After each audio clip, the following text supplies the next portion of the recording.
What's up, guys? Andy Forrester, Dean Runner here, back with another video today. And today is the second episode in the When Collaborators Collide series. And I am absolutely delighted, delighted to be joined by Mike Coe from Kofuzi. Mike, mate, thank you so much for being on today's show. Great to be here. Thanks for having me on.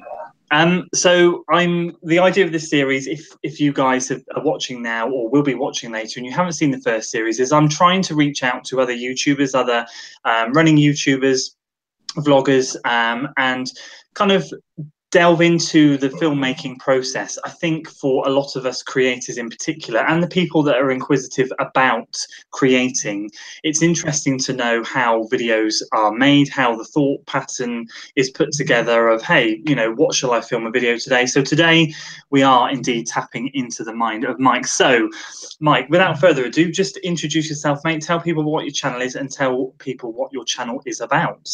Sure. So my channel is Kofuzi, and it is a channel about me. I consider it more of a vlogging channel, even though it has a lot of running focused content. But the way that I think more specifically in terms of like marketing speak, how I put it, it is a running vlog from the perspective of a non-elite runner. And so that's kind of like the lens through which I tell my stories. And so a lot of times it's running stuff. A lot of time, and sometimes it's not. And so I have two kids, and we do a lot of family stuff. And so sometimes that's what the content is about. But always I try to at least tie it back, at least a little bit back to the running. Sometimes I don't, and that's more for kind of like YouTube analytics, that kind of thing, make things more like shareable, play the game a little bit. Yeah. But for the most part, I try to keep like a narrative and keep like a thread connecting all the stories. That's awesome, mate. I mean, you talked about analytics. We'll dip into that a little bit in a second. I noticed, obviously, watching your channel, I picked your channel up quite early, and I've watched it progress to where it is now, and it's doing so well. And I remember back when I first picked it up, you've definitely progressed more with the running content. So you had a lot more of a balance, I guess, back in the beginning, I think, between a vlog and running. And as your running's progressed, I noticed obviously you're doing more and more running videos, which obviously for us, the running community, is awesome. Have you felt that shift? Have you noticed that? Have you purposely done that? Yeah, there was definitely a point where there was a conscious shift. And so it started out as a vlogging channel. I don't even think I was really running that much when I started vlogging, and I wanted to be kind of a daily YouTuber.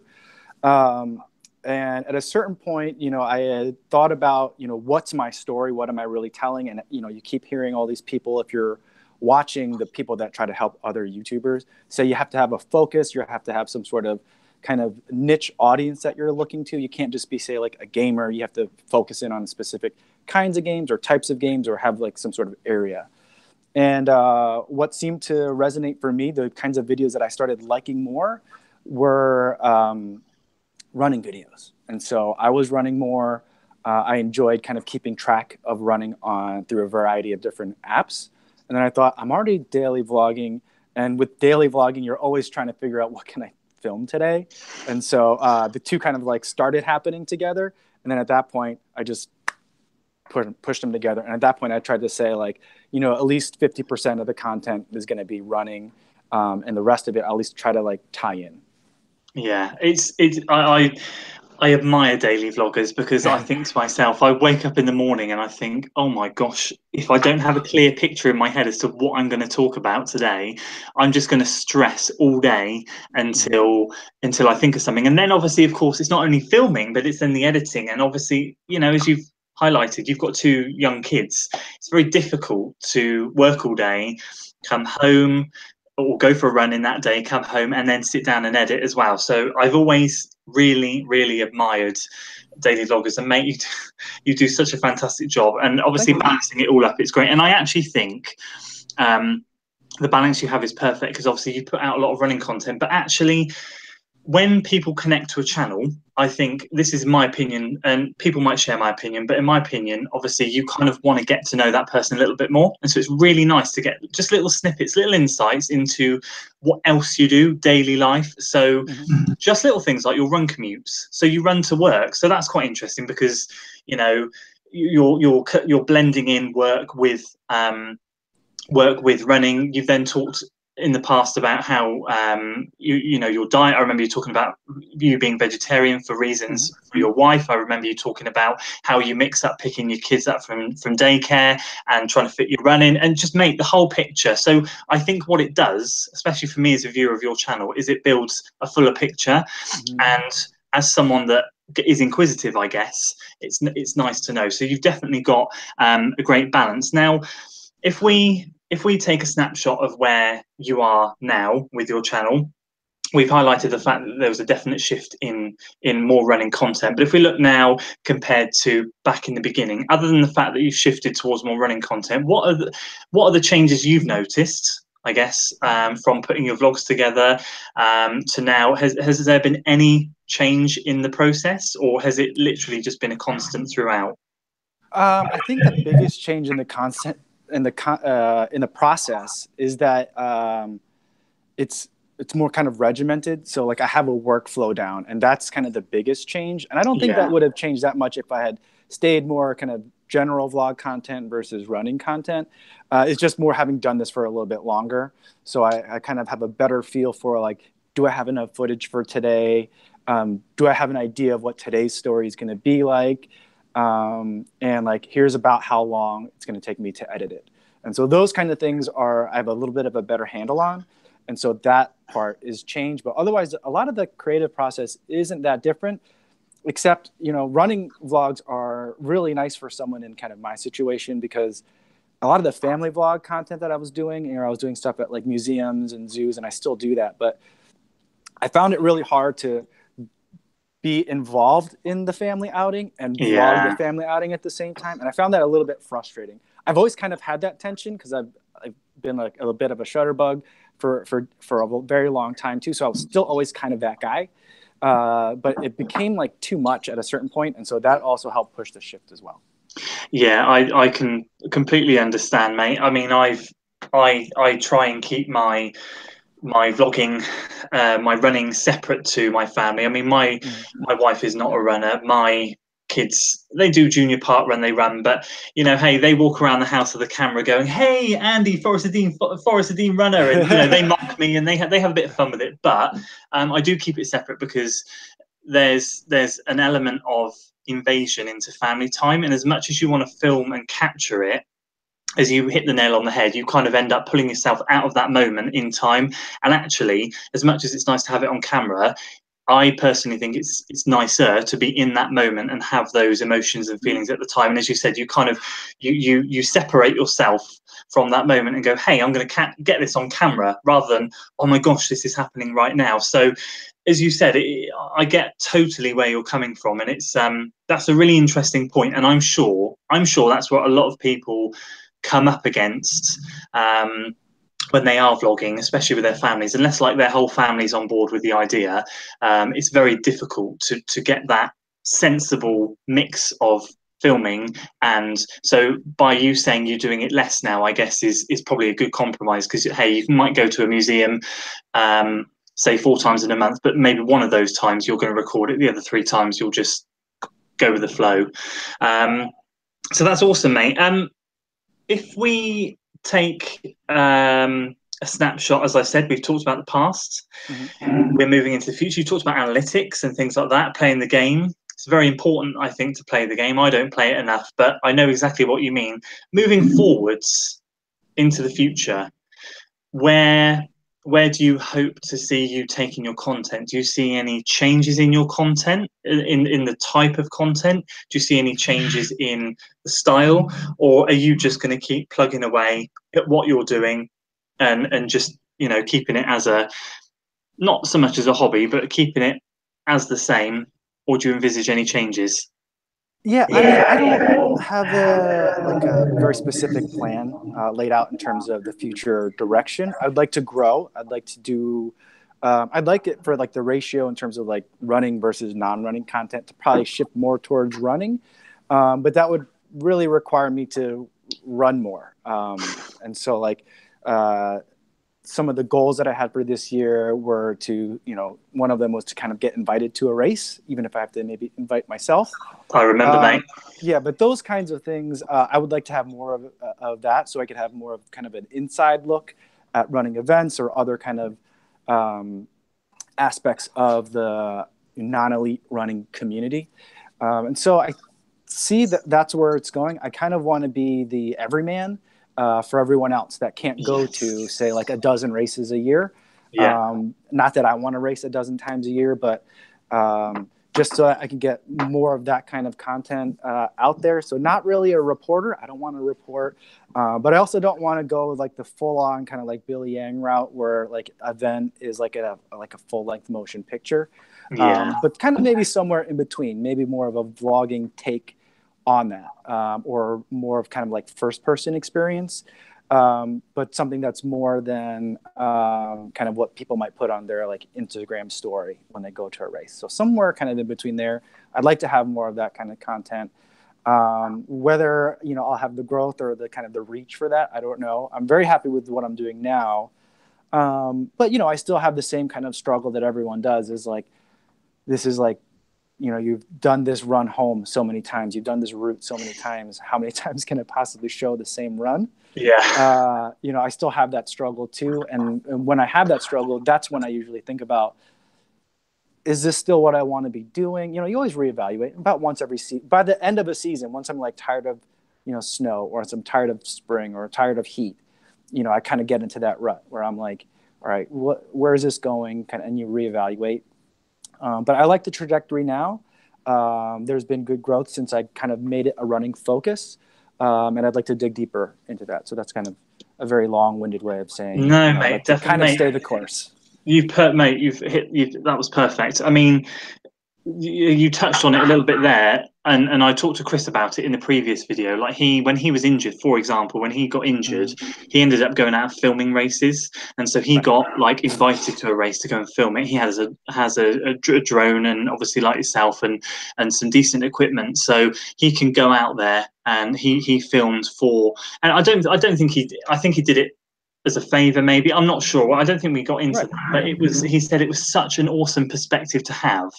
Completely takes you out of the picture, and suddenly the race that you go to isn't about you, it's about everyone else. And then suddenly like your mind shifts in terms of, well, hey, I'm vlogging, and without being obviously, vlogging is about us, is about the creator, but suddenly it's not about the creator. We're turning the camera around, pointing it at all of you that are racing, and let's make it an experience that you can go, you can race, you can come back, you can watch my video that I've created, and you can relive that experience. Is that something that interests you, filming races and stuff like that?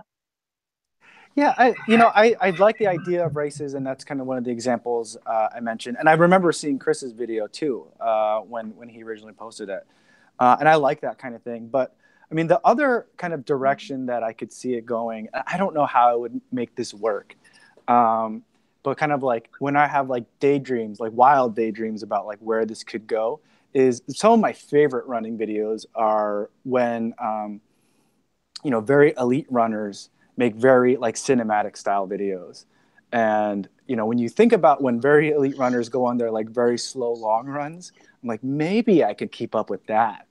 And so like the other way I think of it is like kind of like if you take like, I don't know if you watch Gary V on YouTube at all, but he's kind of got like a camera crew that follows him around.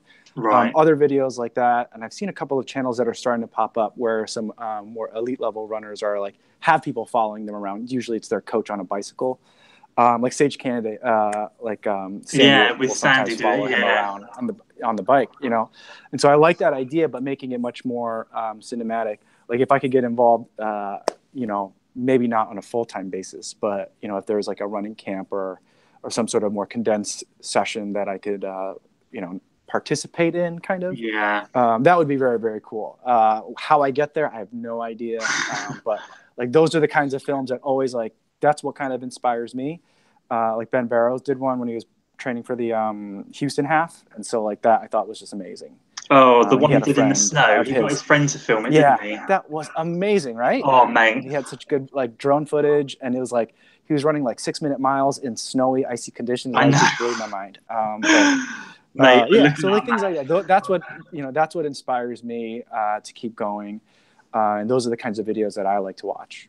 definitely. You're exactly the same as me. There's a Ryan Hall video that Billy Yang did ages ago, and it's a long run that he does, a 23-mile long run, and he paces his wife Sarah for like 16 miles, and then he does a little bit at the end, and I can watch that video over and over and over again. It's so cool. You highlighted it then, and the growth of your channel has been really good, and it's been doing really well, especially towards the end of last year and into this year. The progression you've had, the consistency. I think consistency, you can put at anything in life, is key, and you've been doing so well. So you have a few signature moves, I like to call them. You have a few signature shots that you do that I know it's your video. One of them is, well, it's not a shot, but one of them is your outro music. Obviously, I love that every time I hear that. You've got a shot where you hold the camera down behind your legs almost, and film in front of you, and little things like that. So taking all that on board, like, where have you learned to do all of these things from? Because your videos, I've got to say, are really, really well put together, so smooth, so clear, everything. And we'll get onto the what you use in gear and stuff in a second. But how have you fathomed that out? Is that just by watching others? Is that by trial and error? What, especially that one behind your leg? Because I've never seen anyone else do that shot ever. Yeah, I mean, I can't take a lot of credit for that. So there's a YouTuber. He doesn't really do a lot of running videos anymore. Skatepunk2425. Ah, yes. The German guy. I don't know if he runs for Adidas or just is an Adidas run club, but like right around when I started like getting into running videos, he was doing a lot. He was running like the Berlin Marathon and running a lot of half marathons to get ready. And he would bring his GoPro with him. And like had never even considered taking a camera with me for a half marathon or longer. And he started doing that. And a lot of those shots, like I was basically copying him in the beginning. And then after a while, it gets to that point where you're like, okay, I've shot one of me, like looking at me. I've shot one looking out. I've shot one of my feet. Now what? Right. And so every run, there's a lot of them that I just don't put in the videos because I'm just playing around with like rotating the camera, turning the camera, making it go upside down, just always play. And like most of the clips that I shoot are only like 10 seconds long. So it's not like I'm spending a long time like fiddling around, but every once in a while at a certain point, I'll just experiment. So there's a lot of experimentation. So that's where a lot of that comes from. I stand on the shoulder of giants. So like, I don't think any of these things are completely mine. So like Ginger Runner does a lot of like the turning ones. If you ever watch his like running like vlogs, the ones like when he lived in LA and he was like running through the trails, a lot of those, I think he would just get bored and he would have his GoPro on a stick and just rotate it, and do things like that. And so a lot of that comes from there too. He's a big inspiration for me.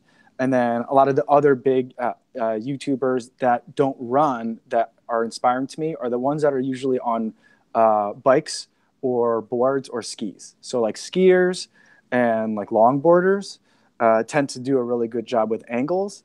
I think they experiment more because their footage is usually smooth. And so it's easy for them to like experiment and still have something decent to work with.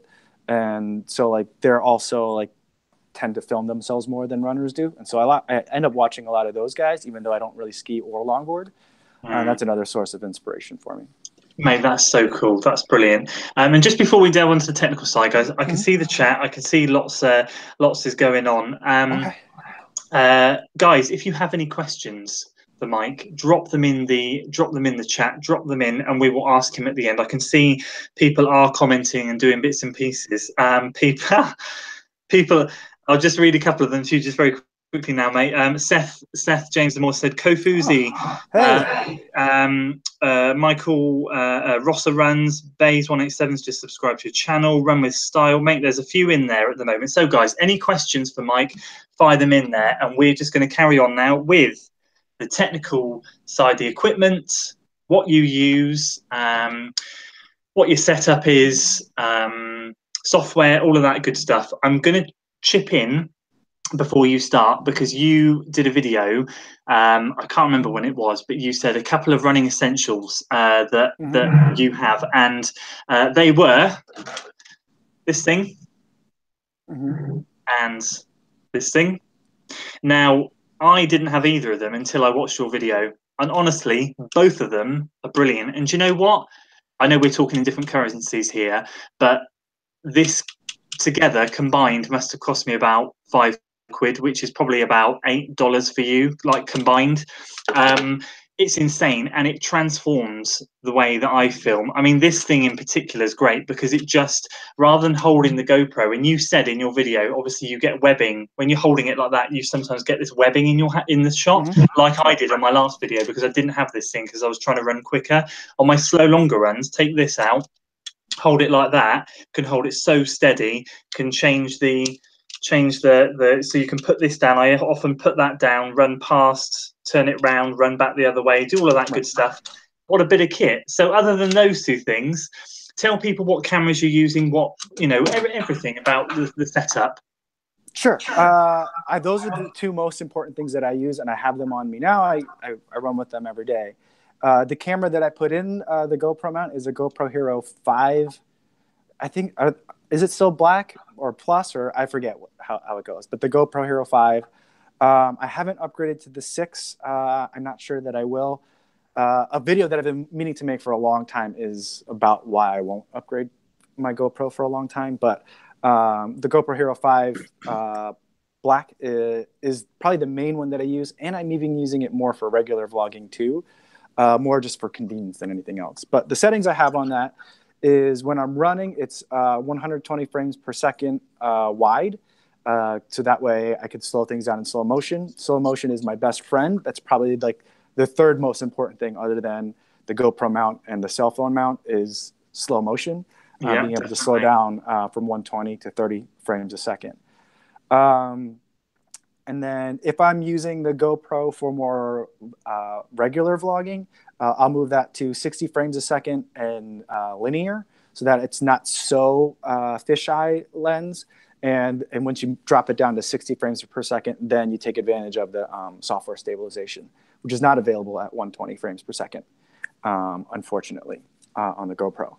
The other camera that I have is my phone, which is the iPhone 7.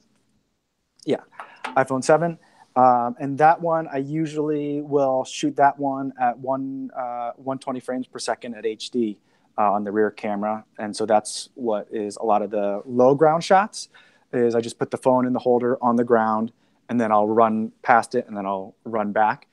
Usually one of those shots gets used for the video for that day, and then the other one coming back gets used for Instagram. And so I get kind of double bang for your buck out of it. Yeah.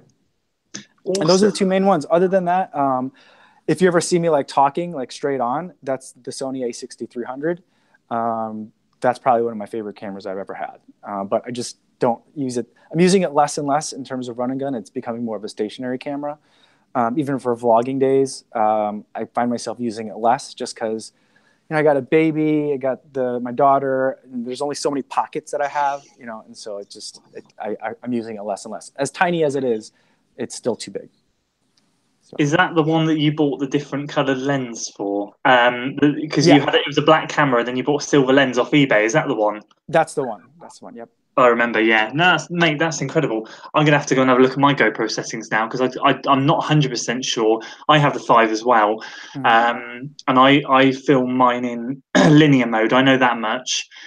As for frames per second, I have no idea, mate. So you've made me want to go and check now. So that's awesome. You've got longer arms than I do, though. So you could probably get away with linear. I can't. I've accidentally had it on linear before, and it's like very, very close to my face. So. Yeah, to be fair, my arm reaches pretty long, so I'm running with James, and I'm holding it out like this, and there's a good distance between. So that's cool, mate. Before we jump into the questions, do you have any? You mentioned one very subtly there. Slow motion is your best friend.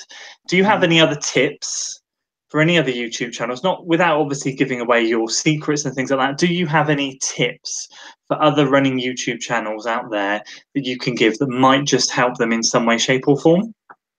Yeah, I would say there's probably two. The one is, don't be afraid to put out content. It's YouTube, not like broadcast television. And so like a lot of times there's videos where today's an example where it's probably not my best content that I've ever put out. But sometimes that's what people resonate with and can connect to. And the thing that I might not think is the best running video or YouTube video sometimes ends up accidentally being a good like kind of storytelling video. And so don't be afraid to put content out. It doesn't have to be perfect every time. And then the second thing that I would say is don't be so afraid to put out non-running content would be my other thing that I would say is, like a lot of the running channels, I tell this to a lot of people, it's not just because it's a running channel doesn't mean it has to be running. I think that just becomes like your point of view is the running. Your perspective, the lens that you tell the story through is running. It doesn't have to be running because we're all runners, but we only run, 1, 2, or if we're ultra runners, maybe 3 hours a day at most, which is crazy to me. But anyway, but we still have another whole rest of the day that we all can go through, can relate to, are curious about how other people do it. And so there's other things out there. And so if you're looking for more content, it doesn't mean you have to go for a race every weekend to put out a running channel. Brilliant, mate. And exactly what I highlighted earlier is that I connect with your channel because of everything else that you put on it. Family man, 2 young kids, the work, run, commute, just everything about it, everything you can think about. You connect together and combine, and I feel when I watch your channel that I can piece together much more of a story than say other channels that, as you say, like myself, I guess as well, that put out non-running content. So maybe, mate, for me, that is a goal that I should be maybe just trying to do, not just running content, but maybe drop in the odd non-running video here and there as well. I think, as you said, when you start following a channel, you want to connect with them more. And I think, I don't know about you, but especially with Sage Canada, when he does his day in the life videos, I really like those because it's not just, hey, I'm going for a long run today, or hey, I've got this session. It's right, I wake up, I do this, I'm going for my run, this is how I refuel. After that, we're going to go to the shop, we're doing this, and then at night time I've got another run, and then job done. And although it's a little bit longer, it brings me into his day with him, and so I connect a lot more. And I think that is a great bit of advice for anyone. Mate, I'm just jumping into the chat now. Let's see what people are saying. So obviously we've got Brian from Rossa Runs obviously saying he is he's in there. 50-50, so he's saying 50-50 running content. I love that idea. It keeps things interesting, exactly what we just highlighted. So mixing it up between running and non-running. A runner's rambles in there saying hello. Josh Mons. Right, okay. It's a good question, mate. So this is one for you. Love this channel. Always wondered, how do you vlog while running, and what camera do you use? Also, do you have a blog? So we know what camera you use. Is it this thing you use day in, day out? Do you have a selfie stick? Is there anything else you use? Yeah, I've got one of everything in terms of like GoPro accessories. So I've got a GoPro, which I bought back before I was running with the GoPro. I've got sticks of a variety of sizes. I've got a GoPro gimbal, which only works with my Hero 3 Plus, which is a big reason why I don't use it that much anymore. I bought like this weird GoPro kind of like slingshot thing a couple of weeks ago, which is fun, but like really hard to use. Okay. So I've got a lot of other things that I use occasionally. But like for a race, it's just going to be the GoPro in the alligator clip. For a daily run, it's the GoPro and the alligator clip and the C clamp that I use with the phone. And that's pretty much it. Every once in a while, I'll get some of that other stuff out. I have like a time-lapse timer too. So if I'm going to run on a Saturday long run somewhere that's a little bit more scenic, I might go there and then set it down, take a spinning time-lapse, and then do that. So I have a couple other things, but primarily it's just those two. That's awesome, mate. That's awesome. Rich from Bays 187. I tried daily for a few weeks and I found it really hard to find content worth shooting. How do you manage to keep the content interesting day after day? Well, thanks for the question, Rich. I don't know. I don't know. And sometimes, like I was saying earlier, I don't know that it's that interesting. But I feel like there's a value in trying to shoot daily or trying to shoot more often than, oh, today's going to be an interesting day, because through that's where a lot of like the creativity gets pushed, right? And so those are the days where like I'm struggling to find something to talk about to show. I think that's where a lot of like the new kind of experimental ideas kind of come out, like kind of the necessity is the mother of all invention kind of approach. And so that's where a lot of it comes from. I tell you what it is for me with your channel. It doesn't, as you say, sometimes you got to. I think you got to throw interesting out the window, and you got to focus on the word relatable. Because as you said, it doesn't always have to be interesting, but it's got to be relatable. That's why I relate to your channel. So anything you put out, whether you think it's interesting or not, 100% always it's relatable. And I think if someone relates, as you said, don't be afraid to put it out there. You're not broadcasting it; it is on YouTube, and I think that's the key, isn't it? Rather than sitting down and going, "Oh man, I've got to think of something interesting today." Well, hey, I'm sat at my desk all day. Then I've got to do a school run. Then I've got to do this. I've got to do that. What on earth am I going to do? Think of it as being what are people going to relate to, and that's exactly what I do with your channel. Run with Style says good afternoon. Okay, this is a good question from a runner's ramble. As YouTube has evolved as a channel, have you, as a vlogger, had to adapt along with it? What changes have you noticed? So we briefly touched on playing the game earlier. I guess that what might be what it's alluding to. How have you changed as YouTube's changed? I think that the way it's changed me is as attention spans get shorter because of like Facebook videos and like BuzzFeed and things like that. It's made me kind of change the editing format. So like the way the videos are shot wouldn't necessarily be the ways that I would like to tell the story all the time. But like my videos all have a formula of like there's like a little hook that's hopefully a little bit funny at the beginning or maybe interesting at the beginning. And then like music and then some like kind of B-roll-y stuff. And then gradually like so it's I write it or I shoot it and edit it more like people write like journalism articles, like newspaper articles. I always thought like, when I learned in school about like how do you write for like newspaper. You put all the interesting stuff up top and then like as you need to write more and more, just like the less interesting stuff but that you want to talk about goes at the end. And that made no sense. But like I feel like YouTube is now becoming the same way where you have to put all your interesting stuff in the beginning and hopefully you can capture like a minute of people's attention. And then the rest of the story you want to tell goes at the end, right? And so like that kind of works out though, because then like the people that are commenting on stuff, they're commenting on stuff at the end. And so I know they're watching like the rest of the story. So those are the people that I connect with more because they're watching more. And the people that want to watch more and are subscribed and want to connect, they're watching all the way through, whether I tell the story exactly how I want to tell it or I have to tell it in this weird like YouTube funnel. That is such a brilliant analogy that you've summed that up perfectly. And again, now you say it, that I can obviously envisage watching your videos, and that is exactly how it goes. And you're right. I guess when you're looking for new subscribers, you want that hook to be at the beginning. They want them to click on your video because it catches them. And obviously, the more subscribers that you have, the more kind of faithful people you have, which, as you say, watch the video throughout. And then, as you say, judging by some of the comments. If they're commenting on things that happen towards the end of the video, that they've watched it all the way through. So yeah, Rich Bass has just subscribed. Josh, okay, another one from Josh. Saw you review some shoes. Will more reviews be coming to the channel? Yeah, for sure. That's something that I enjoy doing. But my reviews are very different than the way other people review shoes. One way to look at it is I'm just not as thorough and disciplined as other people. But the other way is I prefer to kind of tell experiences versus I don't know the vocabulary as well as other people. I think once I start using the word colorways in a shoe review, then I think it's time for me to stop because then I've kind of gone astray.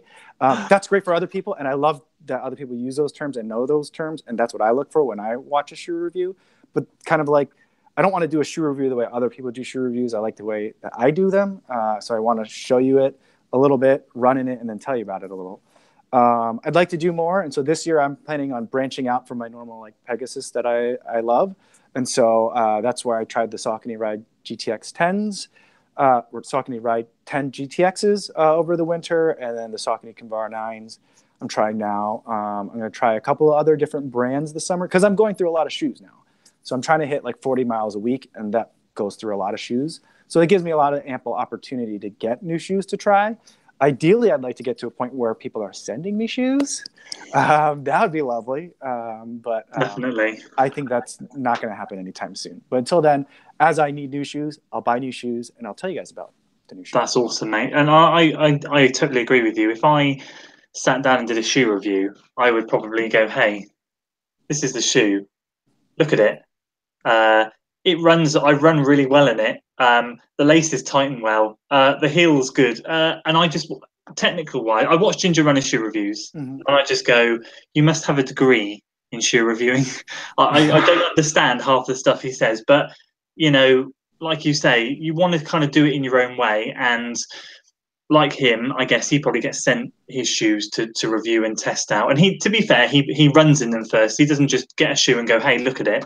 So he just puts some miles in it, but he's in the position, I guess, where he gets sent them. So for you and people like me, I guess, it'd be reviewing them on the basis of as and when you get new shoes. But definitely, I do remember your Pegasus. You bought a few pairs, and I remember you hunting for a black pair, and you know you wanted to start in a new pair quite close to the marathon you just ran, or last year, so that you had a relatively new pair. And mate, I watch you on Strava. You are banging out the miles at the moment.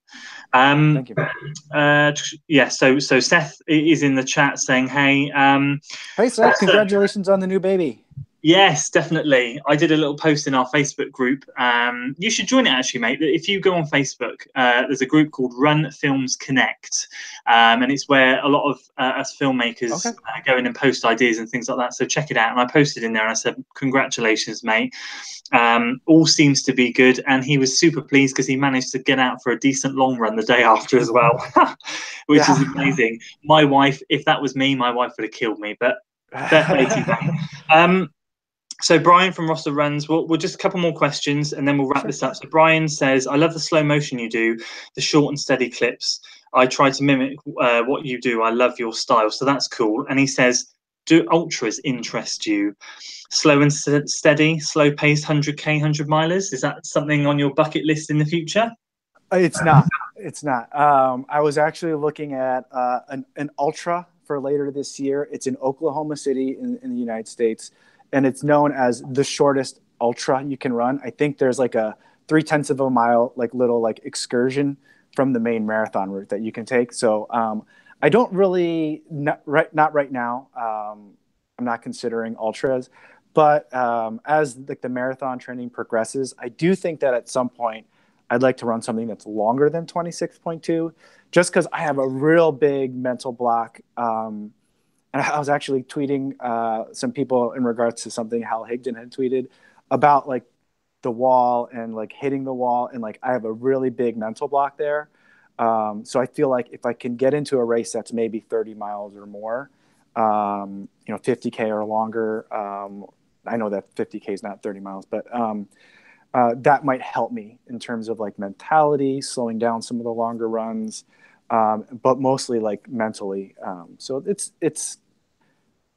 I think of it as it's inevitable that I'll get there at some point, maybe something that's longer than a marathon, but 100K, I don't know. No, it's a big jump, isn't it? And I'm with you on the mental block. It's like with a marathon, when you go from half marathons jumping up to marathon, you've got this period between, well, it can happen anytime really, but let's say between 18 and 26, at some point, I won't swear, but the wheels will fall off the wagon, shall we say, and things are just going to go south majorly.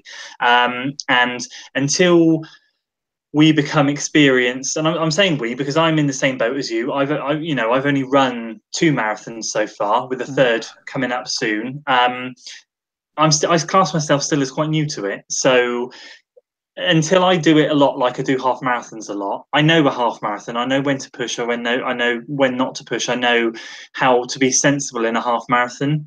With a marathon, anything goes at the moment. Yeah. But that's interesting, and I'm in the same boat as you. For me, it's inevitable. For me, I'm keen to do it sooner, probably rather than you, to break that 26 mile. But I'm just not sure when. I'm not sure when. Run with Style asks, what editing software do you use? I use Final Cut these days. I edit on a MacBook, which I kind of bought as an experiment for work to see if I work in the legal field and everything is very Windows based. And so I was trying to do an experiment. So I picked up a MacBook for work. I also then picked up a copy of Final Cut Pro. And so that's what I've been editing on, and it's really nice, mainly because of the battery life. So that when I edit, I get up in the morning early and I edit before I go run. And so it can usually last me through an entire editing session, sometimes 2 days of editing sessions, before I have to worry about plugging in. And so like I'm already up before everyone else in the house is up, and I'm making probably too much noise. So I have to go hunting around for like a power cord. It's just a disaster. And so like that's really convenient for me. And the editing is pretty, I don't do anything super complicated. I don't do too much color grading. I do a little bit, but not a ton. I'm partially colorblind, so it's bad news when I start color grading. So it's relatively straightforward, and then the user experience is pretty good. And so that's what I've been using. Although I'm very familiar with Adobe Premiere. So I learned on Final Cut Pro back in like 10 years ago, and then I switched to Premiere. And then a couple of years ago, Premiere was starting to get a little bit goofy with some of the footage I was getting from the iPhone. And so then that's when I started thinking more about Macs and Final Cut, and also Macs for Work and things like that. Oh, awesome. That's brilliant, mate. Final question for you from Seth. What's your plan for the channel in the next year? I mean, we kind of discussed it, but any changes or new ideas to try out? There's not a lot of big plans. I don't know what marathon I'm going to run this year. That's still up in the air, although it's looking very much like Indianapolis is going to be the one for us. So I think a lot of the channel is going to focus around that. I will be traveling a lot more for work this year, or at least to a better variety of places, a bigger variety, maybe not better, but bigger variety of places. So there'll be some more of that. But focusing more on the running is going to be kind of the major push for the year. Not to be 100%. It's not going to be a 100% runs, but I want it to be closer to 100% running and running related. So that'll be the big push. Awesome, mate. That's absolutely fantastic. Well, I'm just going to say to everyone in the chat room, thank you so much for tuning in live. Obviously, people will be watching this afterwards. But for those of you who joined in live, thank you. That's awesome. And thank you for the questions.